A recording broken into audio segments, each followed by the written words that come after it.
കഠിനമായ വേദന സഹിച്ച് പ്രസവിക്കുന്ന സ്ത്രീ തന്റെ ശിശുവിന്റെ ഓമനത്വം നിറഞ്ഞ മുഖം ആദ്യമായി ദർശിക്കുമ്പോൾ താൻ പിന്നിട്ട വേദനയെ ഞൊടിയിടയിൽ മറക്കുന്നു.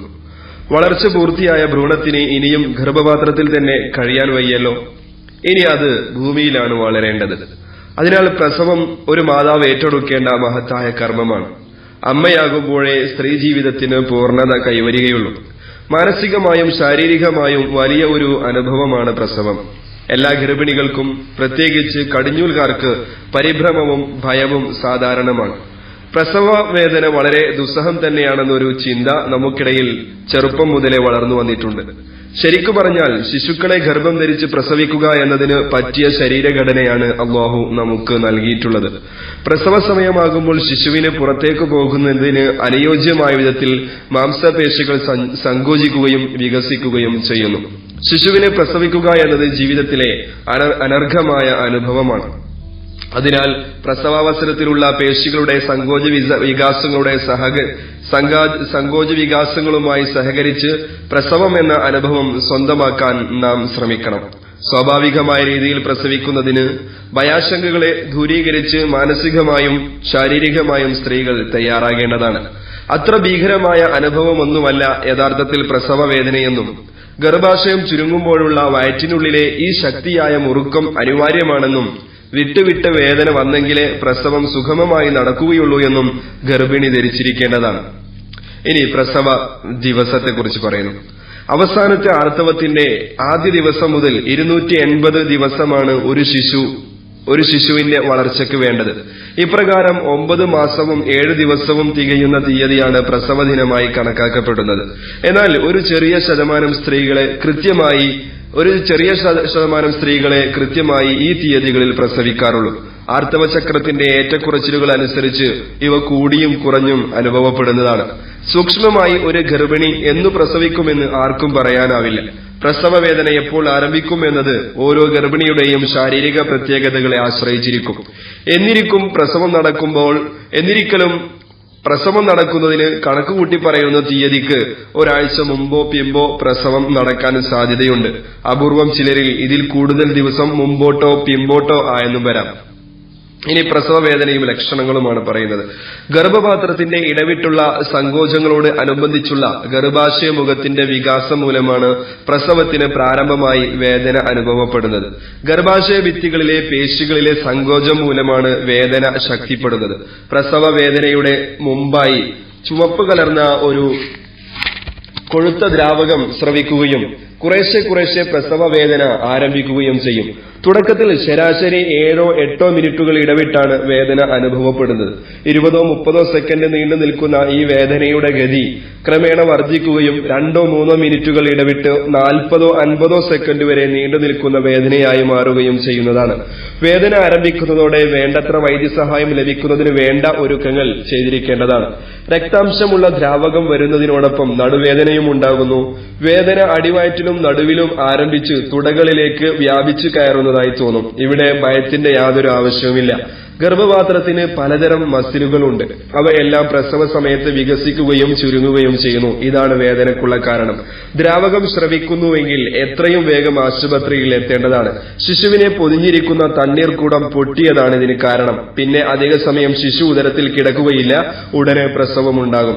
പ്രസവ വേദനയുടെ ആരംഭത്തിൽ മാതാവിന്റെ ഇഷ്ടാനുസരണം ഇരിക്കുകയോ കിടക്കുകയോ അങ്ങോട്ടും ഇങ്ങോട്ടും നടക്കുകയോ ചെയ്യാം. പ്രസവ വേദന വർദ്ധിച്ചു വരുമ്പോൾ പ്രസവത്തിനായുള്ള കിടക്കയിൽ കിടക്കണം. ഈ സമയം കിടന്നുകൊണ്ട് ബ്രീത്തിംഗ് എക്സസൈസ് ചെയ്യുന്നത് നല്ലതാണ്. അതായത് ഓരോ തവണയും സാവധാനത്തിലും ശക്തിയോടും കൂടി ശ്വസിക്കുക. ഇത് പ്രസവം വേഗമാക്കുന്നു. പ്രസവിക്കുന്ന ഘട്ടത്തിൽ ഡോക്ടറോടോ മിഡ്വൈഫിനോടോ പ്രസവം ഏറ്റെടുത്തിരിക്കുന്ന ആളോടോ സഹകരിക്കാതിരിക്കരുത്. അവരോട് സഹകരിച്ചാൽ മാത്രമേ സുഖം ലഭിക്കുകയുള്ളൂ. തണ്ണീർക്കുടം എന്ന വെള്ളം നിറഞ്ഞ സഞ്ചിയാൽ ചുറ്റപ്പെട്ടാണ് ഗർഭസ്ഥ ശിശു ഗർഭാവസ്ഥയിൽ കിടക്കുന്നത് എന്ന് മുമ്പ് സൂചിപ്പിച്ചുവല്ലോ. ഗർഭാശയമുഖം പൂർണ്ണമായി വികസിച്ചു കഴിയുമ്പോഴാണ് തണ്ണീർക്കുടം പൊട്ടുകയും അതിനകത്തെ ദ്രാവകം പുറത്തേക്ക് പ്രവഹിക്കുകയും ചെയ്യുന്നത്. ഈ ലക്ഷണം കണ്ടുകഴിഞ്ഞാൽ ഉടൻ തന്നെ അടിയന്തര വൈദ്യസഹായം തേടിയിരിക്കേണ്ടതാണ്. ചിലരിൽ വളരെ താമസിച്ചിട്ടായിരിക്കും തണ്ണീർക്കുടം പൊട്ടാറുള്ളത്. ഈ ഘട്ടത്തിലും ഒരു ഡോക്ടറുടെ സഹായം ആവശ്യമായി വരുന്നതാണ്. പൂർണ്ണ വളർച്ചയെത്തിയ ഗർഭസ്ഥ ശിശുവിനെ ഗർഭാശയത്തിൽ നിന്നും പുറംതള്ളുന്ന ശാരീരിക പ്രക്രിയയാണല്ലോ പ്രസവം എന്ന് പറയുന്നത്. ഗർഭസ്ഥ ശിശു പൂർണ്ണ വളർച്ച പ്രാപിക്കുന്നതോടെ പിറ്റ്യൂട്ടറി ഗ്രന്ഥികൾ ഒരു പ്രത്യേകതരം ഹോർമോണിനെ സ്രവിപ്പിക്കുന്നതാണ്. ഈ ഹോർമോൺ രക്തത്തിലൂടെ ശരീരത്തിൽ വ്യാപിപ്പിക്കുമ്പോഴാണ് യഥാർത്ഥത്തിൽ പ്രസവ ലക്ഷണങ്ങൾ ആരംഭിക്കുന്നത്. പ്രസവ വേദന ആരംഭിക്കുന്നത് മുതൽ ഗർഭാശയത്തിൽ നിന്നും ഗർഭസ്ഥ ശിശു പുറത്തു വരുന്നതുവരെയുള്ള ഘട്ടത്തെ 3 ആയി വിഭജിക്കാവുന്നതാണ്. ഒന്നാമത്തെ ഘട്ടം പ്രസവ വേദന ആരംഭിക്കുന്നത് മുതൽ ഗർഭസ്ഥ ശിശു പുറത്തേക്ക് പ്രത്യക്ഷപ്പെടുന്നതുവരെയുള്ള സമയമാണ് ഒന്നാമത്തെ ഘട്ടം. മറ്റൊരു വിധത്തിൽ പറഞ്ഞാൽ ഗർഭാശയമുഖം പൂർണ്ണമായി വികസിക്കുന്നത് മുതൽ ഗർഭസ്ഥ ശിശു പുറത്തേക്ക് വരുന്നതുവരെയുള്ള ഘട്ടമാണിത്. ഈ ഘട്ടത്തിൽ വേദനയും നടുവേദനയും ഒന്നിച്ച് അനുഭവപ്പെടുന്നതാണ്. നേരത്തെ പ്രതിപാദിച്ച പോലെ ഈ ഇടവിട്ടുള്ള അസഹ്യമായ വേദനയായിരിക്കും ജനിക്കുന്നത്. അല്പസമയത്തെ വിശ്രമത്തിന് ശേഷം വീണ്ടും അസഹ്യമായ വേദന ആരംഭിക്കുന്നതാണ്. പ്രസവ വേദന ആരംഭിക്കുമ്പോൾ തന്നെ ദ്രാവകം വരുന്ന കാര്യം പറഞ്ഞല്ലോ. ഈ വിധത്തിൽ ഗർഭാശയമുഖം പൂർണ്ണമായി വികസിച്ച് വരുന്നതിന് ഉദ്ദേശം 12 മുതൽ 14 വരെ മണിക്കൂറുകൾ വേണ്ടിവരുന്നതാണ്. എന്നാൽ രണ്ടാമത്തെ പ്രസവത്തിന് മറ്റും ഉദ്ദേശം 6 മുതൽ 8 മണിക്കൂറുകൾ മതിയാകുന്നതാണ്. ഗർഭാശയമുഖം പൂർണ്ണമായി വികസിച്ചു കഴിയുമ്പോൾ തണ്ണീർക്കുടം അഥവാ അമ്നിയോട്ടിക് ദ്രാവകം പൊട്ടുകയും അതിലെ ദ്രാവകം പുറത്തേക്ക് പ്രവഹിക്കുകയും ചെയ്യുന്നു. അമ്നിയോട്ടിക് ദ്രാവകം നിറമില്ലാത്തതും ഗർഭസ്ഥ ശിശു പൂർണ്ണ വളർച്ചയെത്തുന്നതോടെ വെള്ള നിറം തോന്നിക്കുന്നതുമായ ഒന്നാണ്. ഗർഭസ്ഥ ശിശുവിനെ ക്ഷതങ്ങളിൽ നിന്ന് രക്ഷപ്പെടുത്തുക, ഗർഭസ്ഥ ശിശുവിന് ചലിക്കാനുള്ള സൗകര്യം ചെയ്തു കൊടുക്കുക, ഗർഭസ്ഥ ശിശുവിന് ജലാംശത്തിന്റെ അഭാവം പരിഹരിക്കുക, പ്രസവത്തിൽ ഗർഭസ്ഥ ശിശുവിനെ ഗർഭാശയത്തിൽ നിന്ന് പുറംതള്ളുന്നതിന് വഴുവഴുപ്പുള്ള ഒരു ദ്രാവകമായി വർത്തിക്കുക എന്നിവയാണ് ഈ ദ്രാവകത്തിന്റെ മുഖ്യ ധർമ്മങ്ങൾ. ഗർഭാശയമുഖം വികസിക്കുന്നതോടെ ശിശുവിന്റെ ശിരസ് ശ്രോണി വലയത്തിന്റെ ഉള്ളിലേക്ക് ഇറങ്ങിത്തുടങ്ങുന്നതാണ്. ഗർഭാശയത്തിന്റെ ഇടവിട്ടുള്ള സങ്കോചങ്ങൾ മൂലമാണ് താഴേക്ക് ഇറങ്ങി വരുന്നത്. ഇനി രണ്ടാമത്തെ ഘട്ടം. ഈ ഘട്ടത്തിലാണ് ശിശു പിറക്കുന്നത്. ഗർഭാശയമുഖം പൂർണ്ണമായും വികസിച്ചു കഴിഞ്ഞാൽ ശിശു കൂടുതൽ താഴോട്ട് വരികയും ശ്രോണിയുടെ അടിഭാഗത്തുള്ള പേശിയിൽ സ്പർശിക്കുകയും ചെയ്യുന്നു. ഈ ഘട്ടത്തിൽ ഗർഭാശയത്തിന്റെ സങ്കോചങ്ങൾ കൂടുതൽ ശക്തമായി തീരുന്നതാണ്. ഇതോടൊപ്പം ഗർഭിണിക്ക് കൂടുതൽ ശക്തിയായി മുക്കുവാനുള്ള തോന്നലും ഉണ്ടാകുന്നതാണ്. ഈ പ്രക്രിയക്ക് ഉദരത്തിലെ പേശികളും ആവുന്നത്ര സഹായം ചെയ്തു കൊടുക്കുന്നതാണ്. ഈ വിധത്തിൽ യോജിച്ചുള്ള പ്രവർത്തനങ്ങളുടെ ഫലമായി ശിശുവിന്റെ തല കൂടുതൽ താഴേക്ക് വരികയും നെറുക പുറത്തേക്ക് പ്രത്യക്ഷപ്പെടുകയും ചെയ്യുന്നു. ഇതോടെ ഗുഹ്യഭാഗങ്ങൾ ആവുന്നത്ര വികസിച്ച് ശിശുവിന്റെ തലയെ പുറത്തേക്ക് ആനയിക്കുന്നു. ഓരോ വേദനയും കഴിയുമ്പോൾ ഗർഭിണി നിശ്ചലമായി കിടന്ന് വിശ്രമിക്കുകയും ദീർഘമായി ശ്വാസോച്ഛ്വാസം ചെയ്ത് ക്ഷീണം അകറ്റുകയും വേണം. ശിശുവിന്റെ തല പുറത്തേക്ക് വന്ന ശേഷം തോളുകളും കൈകളും പുറത്തേക്ക് വരും.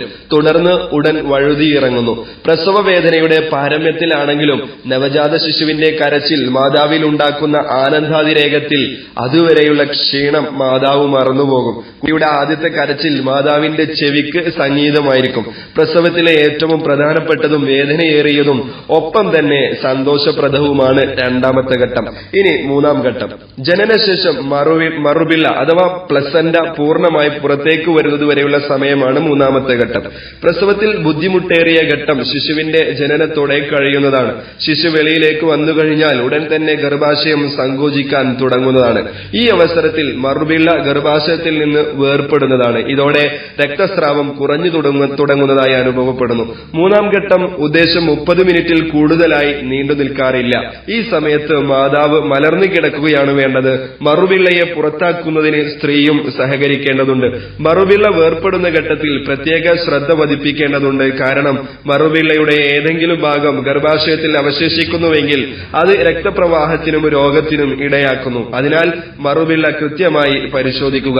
ശിശു കടന്നുപോരുന്നതിന് വേണ്ടിയുണ്ടായ കീറൽ മറുപിള്ളയിൽ ഉണ്ടായിരിക്കും. പല കഷ്ണങ്ങൾ ചേർന്നുണ്ടായ ഒരു സഞ്ചിയുടെ ആകൃതിയാണിത്. ആ കഷ്ണങ്ങളിൽ ഏതെങ്കിലും കുറവുണ്ടായാൽ ആ കാര്യം ഡോക്ടറുടെ ശ്രദ്ധയിൽപ്പെടുത്തേണ്ടതാണ്. സാധാരണമായി ഈ തകരാറ് ഉണ്ടാകാറില്ല. ഈ ഘട്ടത്തോടെ പ്രസവം പൂർത്തിയാകുന്നു. ഇനി കാപ്പിയോ ചായയോ കഴിച്ച് മാതാവ് ദീർഘനേരം വിശ്രമിക്കേണ്ടതാണ്. ഇനി കുഞ്ഞിന്റെ ചെവിയിൽ ബാങ്കിന്റെ ഈണം. അല്ലാഹുവിന്റെ മഹത്തായ അനുഗ്രഹമായാണ് സന്തതികൾ ഭൂമിയിലേക്ക് വരുന്നത്. നല്ല ശബ്ദം കേട്ടുകൊണ്ട് തന്നെയാവട്ടെ തുടക്കം. കുഞ്ഞ് ആണായാലും പെണ്ണായാലും ആദ്യം കേൾക്കുന്ന ശബ്ദം ബാങ്കും ഇഖാമത്തുമാണ്. പ്രസവം ആശുപത്രിയിൽ നിന്നായാലും വളരെ എളുപ്പം ഇത് ചെയ്യാവുന്നതാണ്. ഇതിന് ആരെയും കാത്തു നിൽക്കേണ്ടതില്ല. ഇത് പ്രസവിച്ച ഉടനെ ചെയ്യേണ്ട കാര്യമാണ്. ബാങ്കും ഇഖാമത്തും വിളിക്കുന്നതിന് തക്കതായ കാരണമുണ്ട്. പ്രസവ സമയം ഇബ്ലീസ് കുഞ്ഞിനെ നോവിക്കും. ബാങ്കും ഇഖാമത്തും കേട്ടാൽ അവൻ പിന്തിരിഞ്ഞോടും. മാത്രമല്ല, ഭൂമിയിൽ നിന്ന് ആദ്യമായും അവസാനമായും ഒരു വ്യക്തി കേൾക്കുന്ന ശബ്ദം തൗഹീദിന്റേതായിരിക്കണം. ഇനി പ്രസവാനന്തര ശുശ്രൂഷയെക്കുറിച്ചാണ് പറയുന്നത്. പ്രസവാനന്തരം മാതാവ് തളർന്നുറങ്ങുന്നു. 1-2 മണിക്കൂർ പ്രസവ മുറിയിലെ പരിചരണം കഴിഞ്ഞാൽ ഉമ്മയെയും കുഞ്ഞിനെയും സാധാരണഗതിയിൽ കിടക്കയിലേക്ക് മാറ്റാം. അല്പസമയം കഴിഞ്ഞാൽ നിങ്ങൾക്ക് ബന്ധപ്പെട്ടവരുമായി സംസാരിക്കാം. ചൂടുള്ള ചായ മാത്രമേ ഇപ്പോൾ കഴിക്കാൻ പാടുള്ളൂ.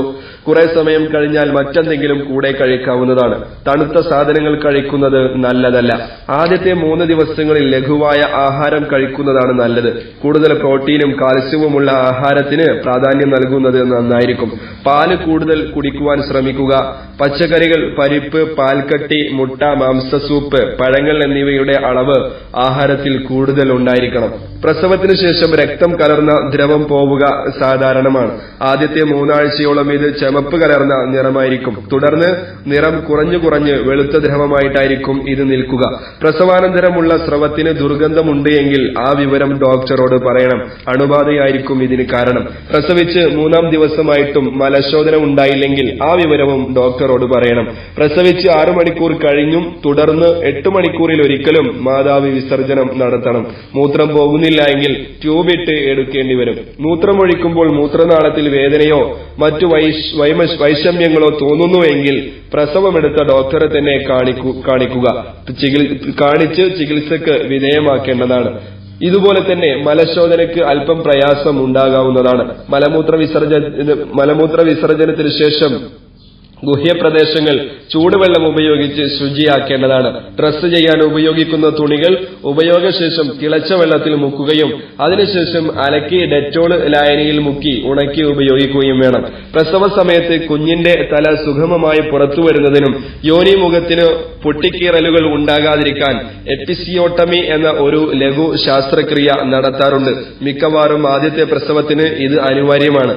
ഇങ്ങനെ തുന്നിക്കെട്ടിയ മുറിവ് വളരെ ശുചിയായി സൂക്ഷിക്കേണ്ടതുണ്ട്. ഈ മുറിവ് മലിനപ്പെടാതിരിക്കാൻ വൃത്തിയുള്ള സാനിറ്ററി പാഡ് ഉപയോഗിക്കുന്നത് നല്ലതാണ്. പ്രസവം കഴിഞ്ഞ ആദ്യ നാളുകളിൽ ഇത് കൂടുതൽ തവണ മാറ്റേണ്ടതാണ്. ശരീരവും മറ്റ് ആന്തരിക അവയവങ്ങളും പ്രസവാനന്തരം പൂർവ്വസ്ഥിതി പ്രാപിക്കേണ്ടത് അത്യാവശ്യമാണ്. ഇതിന് പ്രത്യേക ശ്രദ്ധ വേണം. ഗർഭകാലത്തെ പല വ്യതിയാനങ്ങളും പ്രസവശേഷമുള്ള 5-6 മണിക്കൂറുകൾ കൊണ്ട് പൂർവ്വസ്ഥിതി പ്രാപിക്കുന്നതാണ്. ഗർഭാശയം ചുരുങ്ങുന്നത് പ്രസവത്തിന് ശേഷമാണല്ലോ. ഗർഭാശയം ചുരുങ്ങി പൂർവ്വസ്ഥിതി പ്രാപിക്കുന്നതോടെ സ്രവങ്ങൾക്കും കുറവ് സംഭവിക്കുന്നതാണ്. എന്നാൽ ശിശുക്കളെ പാലൂട്ടുമ്പോൾ ഗർഭാശയം വേഗം ചുരുങ്ങുകയും സ്രവങ്ങൾക്ക് അതിവേഗത്തിൽ കുറവ് സംഭവിക്കുകയും ചെയ്യും. വയറിന്റെ അടിഭാഗത്തായി പ്രസവശേഷം അനുഭവപ്പെടുന്ന വേദന ഒരാഴ്ചയോളം ചിലപ്പോൾ നീണ്ടുനിന്നു എന്ന് വരാം. പ്രസവ വേദനയുടെ ഒരു ലഘു സ്വഭാവം ഈ വേദന തോന്നിപ്പിക്കുന്നതാണ്. ഗർഭപാത്രം ചുരുങ്ങിക്കൊണ്ടിരിക്കുന്നത് കൊണ്ടാണ് ഈ വേദന അനുഭവപ്പെടുന്നത്. ഈ ഘട്ടത്തിൽ കിടക്കയിൽ ശരിയായ വിശ്രമം ആവശ്യമാണ്. പ്രസവം കഴിഞ്ഞ് 6 മണിക്കൂർ കഴിഞ്ഞ് കുഞ്ഞിന് മുല കൊടുത്ത് തുടങ്ങാവുന്നതാണ്. 1-2 ദിവസത്തേക്ക് കട്ടിയായ ഒരു ദ്രാവകമായിരിക്കും സ്തനങ്ങളിൽ നിന്നും ഊറി വരുന്നത്.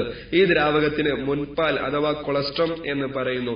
3-ാം ദിവസത്തോടെയാണ് യഥാർത്ഥത്തിലുള്ള മുലപ്പാല് വരുന്നത്.